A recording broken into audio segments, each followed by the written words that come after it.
আসসালামু আলাইকুম রহমতুল্লাহ। সম্মানিত ভিউয়ার্স, আজকে আমরা এমন একটি বরকতময় জায়গায় আসছি যে জায়গার পাহাড়ের গুহায় আমাদের নবী হজরত মুহাম্মদ সাল্লাল্লাহু আলাইহি সাল্লাম 3 দিন 3 রাত সেজদায় পড়ে উম্মতের জন্য কান্না করেছিলেন।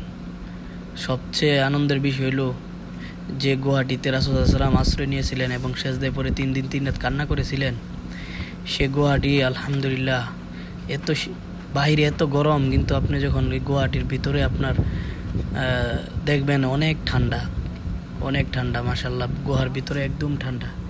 তো আজকে আমরা যাইতেছি সেই পাহাড়ে দেখার জন্য, সেই গুহাটি, বরকতময় গুহাটি, যেখানে আমাদের প্রিয় নবী হজরত মুহাম্মদ সাল্লাল্লাহু আলাইহি সাল্লাম 3 দিন 3 রাত উম্মতের জন্য সেজদায় পড়ে কান্না করেছিলেন।